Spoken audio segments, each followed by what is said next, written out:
નમસ્કાર મિત્રો, વાર્તાનો સમય ચેનલમાં આપનું હાર્દિક સ્વાગત છે અને હું છું ઉમિયાશંકર તેરૈયા ફરી એક વખત આજે નવી વાર્તા લઈને આપની સમક્ષ આવ્યો છું। વાર્તાનું નામ છે નસીબ આડે આળસ। તો ચાલો વાર્તાની શરૂઆત કરીએ। આમ જો આળસનું એક પ્રતીક આપવું હોય તો આપણે ભેંસને આપી શકીએ। ભેંસ બહુ આળસુ હોય છે। ભેંસ 3-3 કલાક તળાવમાં પડી દે ને પણ પછી બહાર નીકળી અને ઘરે આવીને પાણી પીવે। આટલી બધી આળસુ હોય છે। તળાવમાં પાણી ન પીવે, આળસ જ થાય પછી પીવું બરોબર। એટલે ભેંસ એવું કહેવાય છે કે આળસ, અફીણ અને ભેંસ એ પૃથ્વી ઉપરની દેન નથી, પાતાળમાંથી આવેલા છે। અને ભેંસની એવી એક લોકવાયકા છે કે કર્ણ રાજાની જાન ગઈ હતી ને પાતાળમાં, ત્યાંથી એને કરિયાવરમાં આવેલી છે આ ભેંસ। ખબર નહીં આ સાચું ખોટું, પણ આવી એક લોકવાયકા છે અને ક્યાંક સાંભળેલું છે। તો ચલો આપણે વાર્તા શરૂ કરીએ। એક સરસ મજાનું રાજ હતું।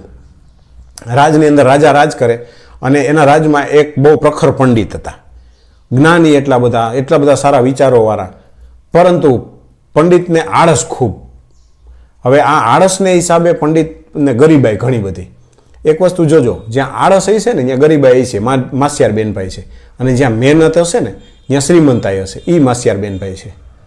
એટલે ખૂબ ગરીબાઈ। એટલે રાજાને એમ થયું કે આપણા આવા વિદ્વાન પંડિત અને આખું રાજ સુખી અને આપણા પંડિત આટલા ગરીબ હોય એટલે રાજાને આમ લાગી આવ્યું।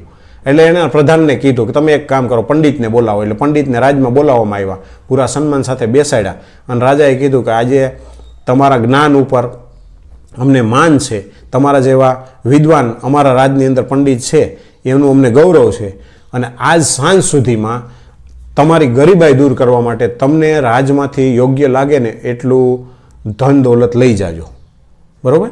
એટલે અત્યારથી તમને કહીએ છીએ કે તમને યોગ્ય લાગે એવું, પણ આજ સૂર્યાસ્ત પહેલાં। એટલે પંડિત કે કાંઈ વાંધો નહીં। પંડિત તો સીધા ગયા ઘરે ગયા અને ઘરે જઈને પોતાની ધર્મપત્નીને વાત કરી કે રાજાએ આપણી ગરીબાઈ જોઈ અને એક મહાન રાજાના જે ગુણ કહેવાય એ પ્રમાણે આપણને એવું કીધું છે કે તમારે જોઈએ એટલું ધન દોલત આજ સાંજ સુધીમાં લઈ જાઓ। એટલે એમના પત્ની તો રાજી થઈ ગયા અને કીધું કે ચાલો તો અત્યારે જાઓ, તમે પહેલાં ધન દોલત લઈ આવો ને ત્યાં હું રસોઈ કરી રાખું તમારા માટે। એટલે પેલા પંડિત કે હજી તો છેક સૂર્યાસ્તની વાર છે, હજી અત્યારે બપોરના 11 વાગ્યા છે, દી આથમવા સુધીની વાત છે, અને રાજ ક્યાં સેટું છે હાર્યું। તું વ્યવસ્થિત શાંતિથી રસોઈ બનાવ, હું જમી કાઢવીને પછી નિરાતે લઈ આવીશ। એટલે પેલા એની પત્નીએ કીધું કે પહેલાં એક કામ કરો, પહેલાં લઈ આવો ને પછી જમજો આવીને। તો કે હું કહું એમ કરીને ક્યાં તારે ચિંતા, તારે વળી રાજાને એવું થાય કે આ કીધું ને તરત આવી ગયા। એટલે પેલી એની પત્નીએ તો રસોઈ બનાવી, એમને પ્રેમથી જમાડ્યા। હવે જમવામાં એ ફૂલ પેટ જમી અને એમની પત્ની કે હવે જાઓ છો ને, તો કે હવે અત્યારે હલાય એવું તો છે નહીં, હું થોડોક આરામ કરી લઉં। હવે થોડાક આરામમાં 2-3 કલાક ઊંઘી ગયા, લગભગ રોંઢાના 4 વગાડી દીધા। હવે એની પત્નીને એમ થયું કે હવે 4 વાગ્યા, હવે તો તમે જાઓ। તો કે રાજ ક્યાં સેટું છે, અહીં 2 ડગલાવા છે, હાલો હમણાં જઈ આવીશ। એમ હમણાં કરતાં અડધી-પોણી કલાકે બહાર નીકળ્યા ને। હવે પંડિત તો હાથમાં મોટો એવો થેલો લઈને જાય કે ભાઈ આપણે તો જાજુ શું કરવું, આ એક થેલો, એક ધન હોય એટલે આ 2 માણસને ઘણું આમ સંતોષી। મેં કીધું ને જ્ઞાની બધી રીતે સંતોષી, પણ આળસ ખરી। એટલે થેલો લઈને જેવા જતા હતા ને એમાં બહાર કૂતરી વિયાણીને એના ગલુડિયા આમ તેમ રખડતા હતા। એ થેલાથી ગલુડિયું કામ કરતું ભાગ્યું ને કૂતરીને એમ થયું કે આ પંડિતજીએ ગલુડિયાને પકડું લાગે છે, અને કૂતરી પાછળ દોડી, મોર પંડિતને પાછળ કૂતરી।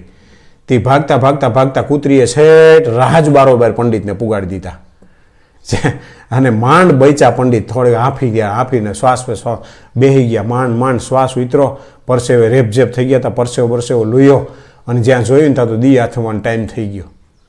હવે પંડિતને તો યાદ આવ્યું કે દી આથમાં પહેલાં તો રાજમાં પહોંચવાનું છે, અને હું તો છે કાંઈ રાજની બારોબાર ઊભો છું, આખું નગર વિંધીને જવાનું છે રાજમાં।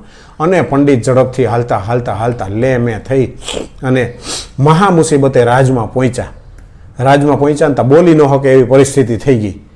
એટલે રાજના સૈનિકોએ કીધું કે પંડિતજી ધન દોલત ને સંપત્તિ લેવા માટે આવ્યા છો? તો હા।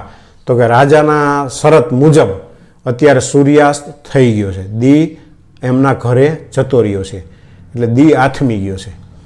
એટલે આ વાર્તા ઉપરથી એટલું એક જાણવા મળે કે આળસ ખંખેરીને કામ કરવું જોઈએ। માણસ એવું કહે ને કે દી આથમી ગયો તમારો, આ કહેવત કદાચ આના ઉપર જ પડી છે કે દી આથમાં પહેલાં તમે કામ કરી લો, દી આથમી જાય પછી તમારો ભાગ્યનો દી આથમી જતો હોય છે। અને એક શું કહે, આ વાર્તાનો વિષય નથી, પણ હું તમને કહું છું, જ્યારે પણ આળસ થાય ને કે કોઈ પણ કામનો મનમાં વિચાર આવે ને પણ આળસ આવવાની શરૂ થાય ને એટલે તમારે સીધી ઊંધી ગણતરી શરૂ કરી દેવાની 5 4 3 2 1 અને કામ સ્ટાર્ટ કરી દેવું. સેજે આળસનો વિચાર મનમાં આવશે ને એટલે એ કામ કાલ ઉપર જશે તો એ કામ નહીં થાય. એક ઉદાહરણ તરીકે એમ થાય કે ઘર સાફ કરવું છે, હવે આવડું મોટું ઘર ક્યારે થાય ના અંતે આળસ માટે ઘણા બધા વિચારો આવતા હોય. પણ તમને એવો વિચાર આવે કે ઘર સાફ કરવું છે એટલે આખો ઘર સાફ કરવાનો વિચાર મૂકી દેજો, ખાલી એક ટેબલનો ખૂણો સાફ કરવાની શરૂઆત કરી દેજો. કામ શરૂ કરશો ને એટલે આળસ ભાગશે, બરાબર. બાકી વિચાર કરશો ને એટલે આળસ તમારી ઉપર હાવી થઈ જશે. આશા રાખું છું મારી વાર્તા તમને ગમી હશે. નવી વાર્તા લઈને ના આવું ત્યાં સુધી અસ્તુ. જય હિન્દ.